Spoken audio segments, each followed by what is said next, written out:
All right. Welcome back to Fit Body Secrets, where my mission is to bring you guys inspiration, motivation, and a ton of tips to help you guys on your fitness journey. And today's Fit Body Short is going to be talking about alcohol. And I'm going to be quite honest with you. I think I was the person that kind of got that out of my system before I was even able to be legally allowed to drink. Mostly because the college years were fun and I enjoyed drinking a little bit too much. And then I got into fitness and I honestly was like, man, I would rather eat my calories than drink my calories. But today I want to talk to those of you guys out there that do enjoy a social drink here and there, or maybe those of you guys that are like asking yourself or questioning whether giving up alcohol is something that you should actually consider. Because I think that it's hard to make that decision, right? Alcohol is a totally normal part of living a balanced life, and we should be able to enjoy a drink here and there. But some people run into this issue of like, am I doing it too much? And maybe they don't really understand how it affects things, not just with your body composition, but also from a health perspective. So I'm going to start by just breaking down a couple of things, and I'm not going to make this episode super lengthy, but I'm going to just talk to you guys about a few things in terms of alcohol. So alcohol is considered what I like to call like the fourth macro. So all of our macros have calories. So protein is going to provide 4 calories per gram. Carbohydrates are going to provide 4 calories per gram. Fats are going to provide 9 calories per gram, and alcohol provides 7 calories per gram. And that's important for those of you guys out there that are looking to understand how alcohol might impact your caloric expend or your caloric intake, to understand that. And it's formed by the fermentation of carb-rich plants. So things like barley, corn, fruit, and other things. And it's formed into something called ethanol. So all alcohol is not created equal. We're not drinking the alcohol that we're rubbing on our body, right? It's a little bit different from there. Alcohol is processed primarily in the liver. And it's important to also note that in the presence of alcohol, the liver will displace other substrates in order to burn off alcohol first. It is a toxin in the body. The body is trying to fight off that toxin. So you are going to see that being an issue. And I'll go into this more down in the road here of how that can affect your ability to burn off carbs and fats for fuel. So basically, what does it look like to have a standard drink? All right, let's start with that. A standard drink is about 1 12-ounce beer, about 1 5-ounce glass of wine, or about 1.5 ounces of a spirit such as a vodka, rum, or whiskey. So give you guys a little bit of a perspective. Like, okay, what does it look like to have a standard drink? Now, with that standard drink, how many of those drinks is considered moderate over the course of a day or over the course of a week? Because men are slightly larger than women usually. They can have a little bit higher tolerance, but for women, it's no more than 3 drinks in a day, no more than 7 in a week. So 7 drink limit per week, with no more than consuming 3 in a day. And for men, that's 4 drinks per day and no more than 10 a week is considered moderate amounts of drinking. A little note on this: what is considered binge drinking is drinking anywhere in excess of 5 drinks within a 2-hour period. So for those of you guys out there that are just like chain drinking, different word for chain smoking, that would be considered binge drinking. But now let's go into some of the effects of alcohol on the body so you can kind of take a look at how it might be affecting you and your goals. When it comes to body composition, alcohol doesn't necessarily make you store more body fat as long as calories are equated for from the alcohol and you are keeping yourself in a calorie deficit or a calorie maintenance if you're trying to lose weight. However, alcohol can impair your judgment around foods, and if the alcohol calories aren't accounted for, it can make it easy for you to go over your calorie budget. On a second piece of this, and this is really important for you guys out there looking to get stronger, build muscle mass, is alcohol does affect your body to synthesize protein, which makes it harder for you to maintain and building muscle mass. It also affects your immune system and other systems as well, hair, skin, and nails, all of that thing. Anything that protein, basically anything that we need protein for, alcohol is going to make it a lot harder for us to get the actual benefits of protein. When it comes to metabolism, alcohol does cause an increase of insulin resistance, going back to what I mentioned about how the alcohol, or the fact that the liver is going to process alcohol first. It ends up causing an abundance of carbs and fats to build up in the bloodstream, which can increase your risk of insulin resistance. And for those of you guys dealing with insulin resistance, removing alcohol might be something important for you guys to do for a short period of time to help improve insulin sensitivity. It also causes excess lactic acid production, which interferes with the breakdown of carbs and fats into usable energy. Once again, going into why it causes insulin resistance. When it comes to inflammation, this is a big one. A lot of people out there deal with like a lot of joint inflammation. Maybe they're not recovering from their workouts as much.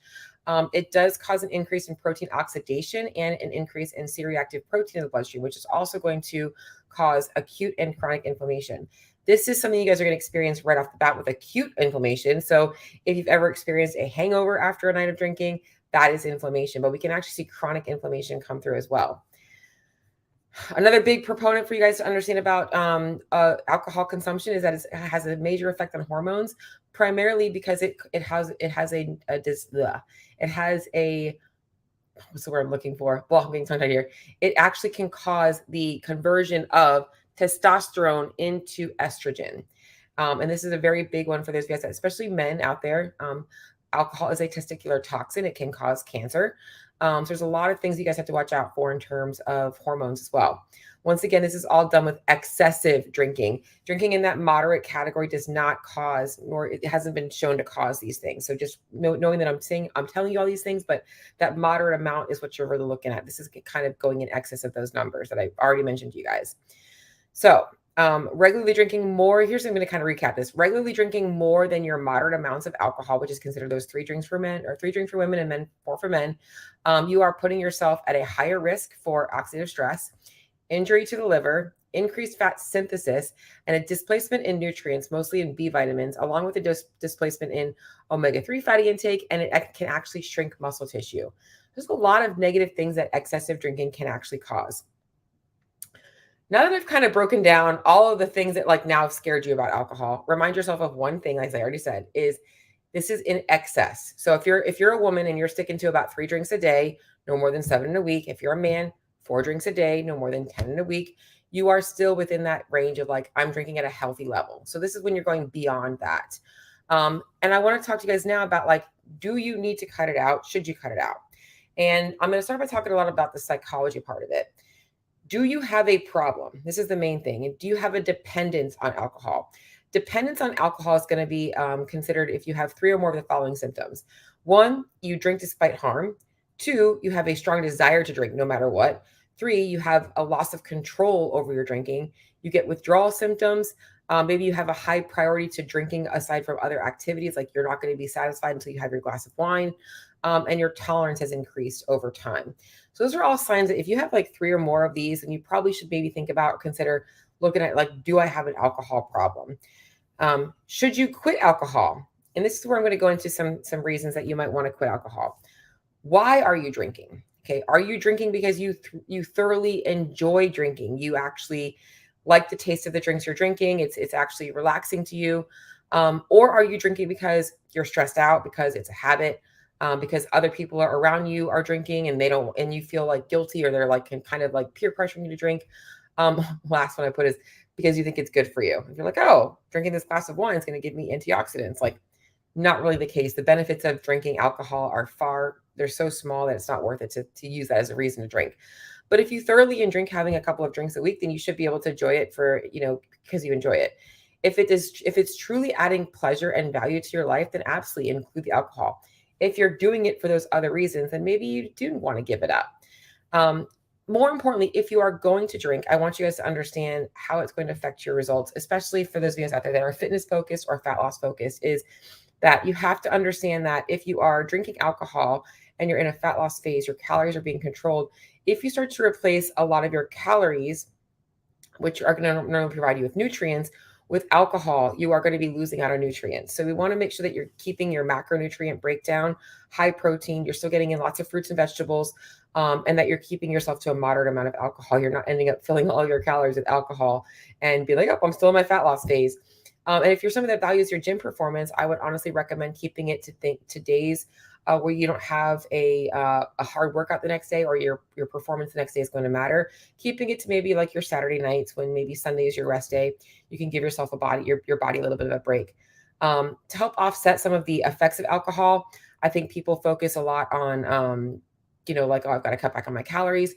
I think more so importantly is improving your food quality while drinking is going to help, along with improving your non-exercise activity. So not saying that you should be going into the gym and burning it off, but really getting yourself moving more throughout the day can help kind of get that stuff processed a little bit faster. So if you have drank it a little bit and you're trying to get it out of your system, those are going to be a better benefit for you guys out there. So What I want you to take away from today's episode is that drinking alcohol isn't something that you have to give up unless you think maybe it is a problem for you. And that keeping your intake moderate is about 3 drinks a day for women, about 4 for men, no more than 7 in a week for women, no more than 10 a week for men. And that really focusing on why behind the drinking to know if it's something you should actually pursue giving up or not. If you're in a fat loss phase, you're honestly trying to improve your performance and things like that, keeping your alcohol intake to times that don't really affect your gym routine is going to be your best bet. Hopefully this episode was short, easy, and helpful for you guys. If you guys want more help with this kind of stuff, please let me know. A couple of last minute things I want to talk to you guys about today. I know this episode's getting a little bit long. I try and keep them under 10 minutes. Is I am bringing back my Fit Body Lives. So in my Facebook group, every single week on Wednesday nights, I do a live training. Last week we talked about Fix Your Diet. These are Zoom sessions as well. So if you want to join me live and actually have an opportunity to ask me questions, in person, kind of virtually in person, you can actually join the live stream and the Zoom class as well. They are 5 p.m. Eastern time on Wednesday afternoons. Even if you can't make them live, you can still join in on the Facebook group, and you can also get the replays and the documents that I will also be sending out. This week, we're going to be talking a little bit about reverse dieting, if it's applicable to you, if you should be using it. And if that topic actually resonates with you and you want to get in on this live training, shoot me a message. There's actually a link in the show notes for the Facebook group link, I believe. I'll make sure. But if that does sound like something you want to learn a little bit more about, that's coming up this Wednesday. Let me pop over to the comments. I've got 4 comments in there.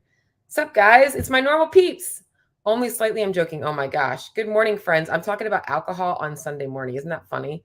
But yeah, guys, thanks everybody. So if you guys have any questions, please let me know. And for sure, Bruce, well, I think your real name is Alonzo. Hope I'm saying that right, but I'm going to keep calling you Bruce Wayne because I like that better.